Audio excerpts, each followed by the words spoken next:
Excuse me. Yes. I'm sub inspector Ramaswamy. Hello. I want some information. Okay. Sambayya AC coach. నేనే, చెప్పండి. Okay, మొన్న 3వ తారీఖు ఏసీ కోచ్లో జరీనా అనే అమ్మాయికి యాక్సిడెంట్ అయింది. 3వ తారీఖు రన్నింగ్ ట్రైన్లో ఒక అమ్మాయి ఎక్కింది. తెలియక ఏసీ కోచ్లోకి ఎక్కితే తర్వాత స్టేషన్లో S9లోకి మారమని నేనే చెప్పాను. ఆ తర్వాత ఏమైందో నాకు తెలియదు. అంటే ఆ అమ్మాయి ట్రైన్లోంచి పడిపోయిన విషయం కూడా మీకు తెలీదా? తెలియదు sir. Thank you for the information. It's okay.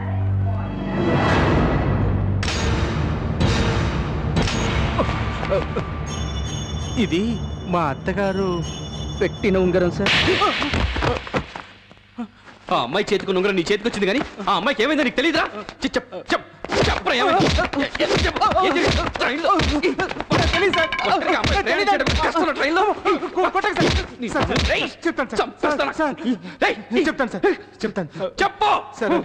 అది ఆ రోజు ఆ అమ్మాయి ట్రైన్ ఎక్కిన తర్వాత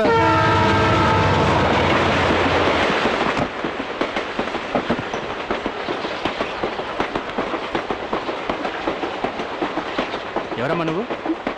S9లో ఎక్కాలి సార్. ట్రైన్ కదిలిపోతే ఎక్కేసాను. ఇందులో ఎక్కకూడదమ్మా, ఇది ఏసీ కోచ్, పైన వేస్తారు. అయ్యో, ఇప్పుడు ఎలా సార్? నెక్స్ట్ స్టేషన్లో దిగి మారిపో.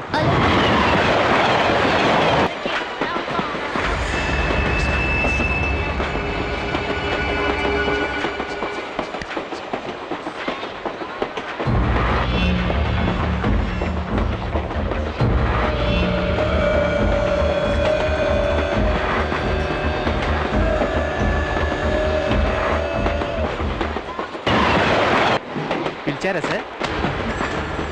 Thank you sir. ఏమా, స్టేషన్ రావడానికి టైం పడుతుంది, లోపల కూర్చో. పర్వాలేదు సార్, నేను ఇక్కడే ఉంటాను. భలే దానివమ్మా, చెల్లెలాంటి దానివి. ఊపే ఖాళీగా ఉంది, కూర్చో. అలాగే sir.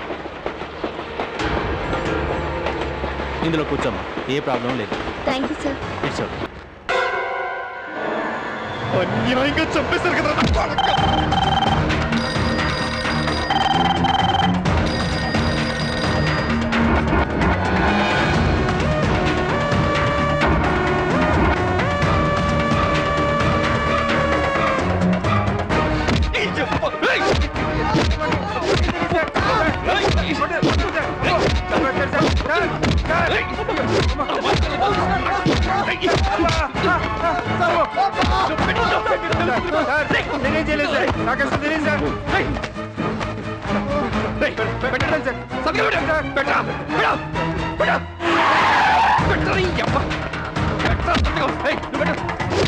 Swamy, Swami, stop it. I said stop it. అసలు ఏమనుకుంటున్నావు నువ్వు? వీళ్ళని అరెస్ట్ చేస్తే ఈడికే తోలుక రావాలి, వీళ్ళని ఇంటరోగేట్ చేస్తే ఈయన్నే చెయ్యాలి, వీళ్ళ దగ్గర స్టేట్మెంట్ తీసుకుంటే ఈయన్నే తీసుకోవాలి. యాడ్నో సీక్రెట్ ప్లేస్ కి తోలుకపోయి వీళ్ళని కొట్టి భయపెట్టి బెదిరించి వీళ్ళ దగ్గర కన్ఫెషన్ స్టేట్మెంట్ తీసుకోనీకి హౌ డేర్ యూ? మేడం, వీళ్ళంతా డబ్బు పలుకుబడి పొలిటికల్ సపోర్ట్ ఉన్న వాళ్ళు మేడం. వీళ్ళంతా చట్టాన్ని తారుమారు చేసి తప్పించుకోగలరా? అందుకే మేమే ఈ మర్డర్ చేస్తామని వీళ్ళ చేత కన్ఫెషన్ లెటర్ తీసుకున్నాను మేడం. ఇది చాలు మేడం, ఈ నా కొడుకుల చేత కరగడా లెక్క పెట్టించడానికి. ఇట్లీ ఎఫ్ఐఆర్ పేపర్స్ రెడీ చేసినవా? చేశాను మేడం. ఇట్లీ మేడం, ఇట్లీ వాళ్ళని వదిలే.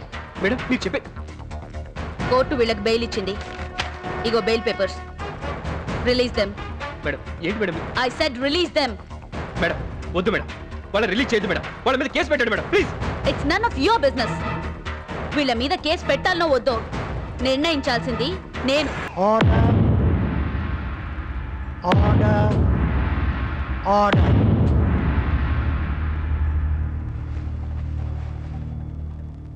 Please proceed.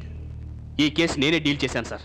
AC coach attendant Sambayya ఇచ్చిన సాక్ష్యం ప్రకారం జరీనాని ఈ నలుగురు అమానుషంగా రేప్ చేసి చంపేసి ట్రైన్లోంచి విసిరేశారు సార్.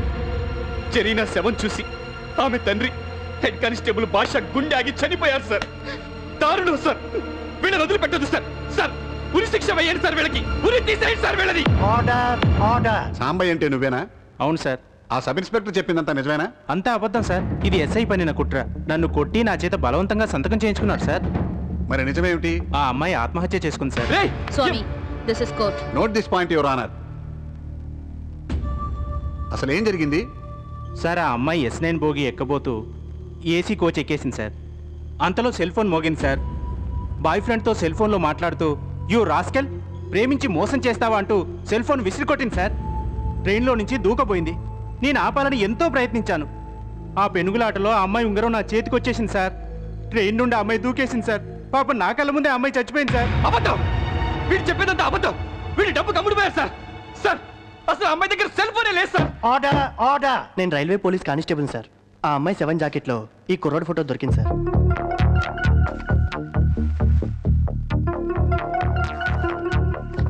నేను రైల్వే సూపరింటెండెంట్ అండి. మా రిజర్వేషన్ చార్ట్ ప్రకారం ఈ నలుగురు కుర్రాళ్ళు ఆ రోజు ఏసీ కోచ్లో ట్రావెల్ చేయలేదు. I'm doctor Venkatrao. జరిగిన డెడ్ బాడీని నేనే పోస్ట్ మార్టం చేశాను. చనిపోయే నాటికి ఆ అమ్మాయి 3వ నెల గర్భవతి. ఇవ్వండి పోస్ట్ మార్టం రిపోర్ట్స్. సాక్ష్యాధారాలను బట్టి జరీనా అనే అమ్మాయి చెడు తిరుగుళ్ళు తిరిగి తనను గర్భవతిని చేసిన కుర్రాడు మోసం చేయడంతో మనసు గాయపడి రైల్లో నుంచి దూకి ఆత్మహత్య చేసుకున్నట్లుగా నిర్ధారించడం అయినది. ఈ నలుగురు యువకులను నిర్దోషులుగా విడుదల చేయడం అయినది. మీ వల్లే, అంతా మీ వల్లే. ఆ నలుగురు కుర్రాళ్ళు ఉరికమ్మకుండా తప్పించుకోవడానికి కారణం మీరు. అవును, అయితే ఏంది? అయితే వా, ఎంత కూల్గా చెప్పారు మేడం. నేను వాళ్ళ దగ్గర తీసుకున్న స్టేట్మెంట్, నేను రాసిన ఎఫ్ఐఆర్ కోర్టులో సబ్మిట్ చేస్తుంటే వాళ్ళకి ఉరిశిక్ష పడేది అని నువ్వనుకుంటే సరిపోతుందా? పిచ్చోడా, పోలీస్ డిపార్ట్మెంట్ అంటే కేవలం నువ్వు నేను కాదు. నా పైన ఓ ఆఫీసర్ ఉన్నాడు, వాడిపైన ఇంకొకడు, ఇంకా పైన ఇంకొకడు, వీళ్ళందరిపైన మన బాబు, అదే హోమ్ మినిస్టర్. ఆ కాగితాలు నేను కాకపోతే నా పైనోళ్ళు చించేసేటోళ్ళు. ఇప్పుడు కోర్టులో ఏం జరిగిందో నేను చేతులు ముడుచుకొని కూర్చోకపోయినా అదే జరిగేది. అందుకని డబ్బుకి పలుకుబడికి లొంగిపోయారా? నిజం చెప్పండి మేడం, వాళ్ళు మిమ్మల్ని ఎంత కొనేశారు, మీరు మీ అంతరాత్మని ఎంత కమ్మేశారు? ఎవరి గురించి ఎవరి దగ్గర ఏం మాట్లాడుతున్నావు? ఏందిరా నీకు తెలిసిన ధర్మం? ఏంది నువ్వు చేసే న్యాయం? న్యాయం కళ్ళకు గంతలు కట్టేసిండ్రురా. గుడ్డిదైపోయింది. ధర్మం ఒంటి కాలు మీద కుంటుతోంది. మంచితనం చచ్చిపోయింది. పచ్చ నోటు ప్రపంచాన్ని శాసిస్తోంది. ధనవంతుడిదే రాజ్యం, బలవంతుడిదే భోజ్యం. ఆవేశపడితే ఏం సాధిస్తావు? ఆహుతైపోవుడు తప్ప. నేను సైతం ప్రపంచాగ్నికి సమిధను కాను. యజ్ఞాన్ని నేను, ఆయుధాన్ని కాను. యుద్ధాన్ని నేను, అగ్గి పుల్లని కాను. అగ్ని పర్వతాన్ని నేను. జరగాల్సిన టైంలో జరగాల్సిన విధంగా జరగాల్సిన న్యాయం జరిగి తీరుతుంది.